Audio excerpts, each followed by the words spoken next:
ਇਹ ਵੀ ਬੰਦਾ ਦਾ ਬਿੱਲ ਵੀ ਰੋਜ਼ ਆਏ ਖਲੋਤੇ ਹੁੰਦੇ ਨੇ, ਸਮਝ ਨਹੀਂ ਆਉਂਦੀ, ਪਤਾ ਨਹੀਂ ਆਇਆ ਅਸਲ ਵਿੱਚ क्या ਵੇਖ ਕਿਵੇਂ ਬਿੱਲ ਕਿੰਨਾ ਆਇਆ ਯਾਰ ਸਾਡਾ। ਬਿੱਲ ਤੁਹਾਡਾ ਇਹ 9413 ਰੁਪਏ ਤੇ 2690 रुपए की हुकूमत हम सब्जी दिखती गई, सब्जी दिखती गया ये वक्त किसी दफ्तर में वक्त करा ये तो वापस दफ्तर लगे वजह तुम सब्जी देख रही। अच्छा चल मेहरबानी यार, शुक्र है गल दसी, चलो सब्जी तो चार दे यहाँ यार किसी दफ्तर में वक्त यार बैठे ये बैठे दरवाजा तो खुला पे आ गए अस्सलाम वालेकुम भाई। जनाब भाईजान भाई ठीक हो? ठीक हो? ये भाई वापस मुलाजिम हो तुम? जी जी वापस यार बिल साडा आया ही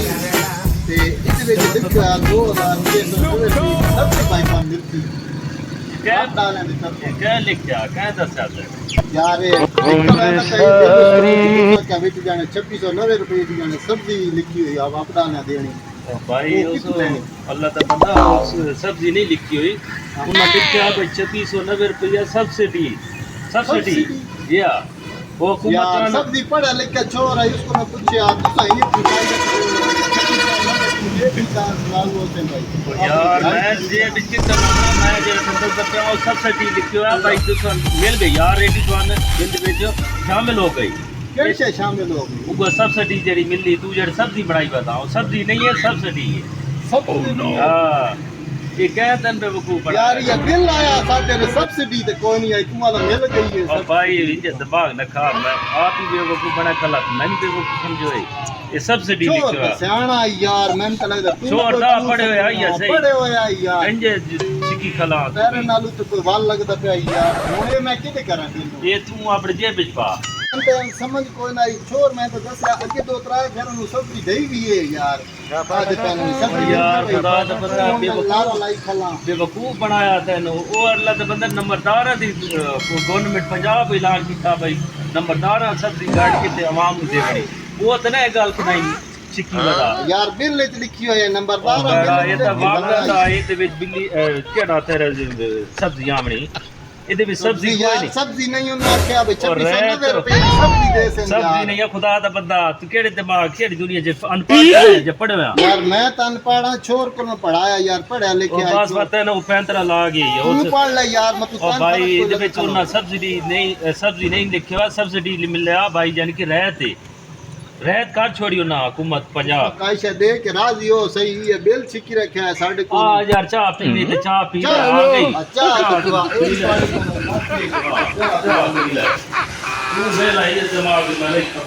कैसे नहीं सानू मिलनी ये हुन भाई जे बिपा खुदा दा नाम ये जे बिपा ए चाह पी बिल जमा करी जो इथे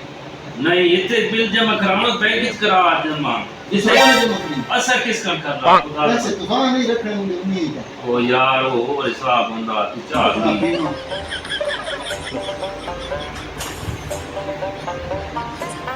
मेहरबानी यार क्या आता है भाई तो यार ये बिल तू जमा करना है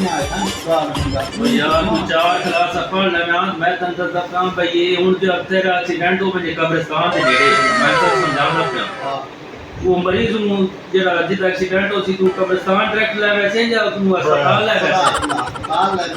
बात खुदा दा बंदा ही तन मैं समझाना पिया भाई ये साडे को नहीं आवने पैसे ये वैसे तू बैंक च वैसे बैंक वाला तक कलेक्शन बैंक दे जरिए बातों का साडे अकाउंट ते जासे ये जानदे ए तरीका कार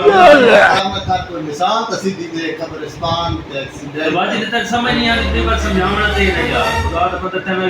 अपने पैदल आवा मेरे दिमाग खराब कर छुरी पूछा भी भाई ये दिमाग बात तेरा काम नहीं करने दा जाने इतने जमा कर मैं इतने किमें जमा कर ला खुदा दा पता ज्यादा पैसे नहीं तू रद्दी ये बिल इतने का नहीं बिल पे ओ यार वो कंप्लेन वाले आते हैं जेडी जिन्हां दी कोई शिकायत होनी ओ जमा होंदे हैं दरखास्त होनी है वो साडे कोल बिल पे मैं शिकायत नहीं भाई सब चीज कोई अब मैं तो रोई यार तू के सिर खा सब लाइक खला चल ये तो तू सब दी लाइक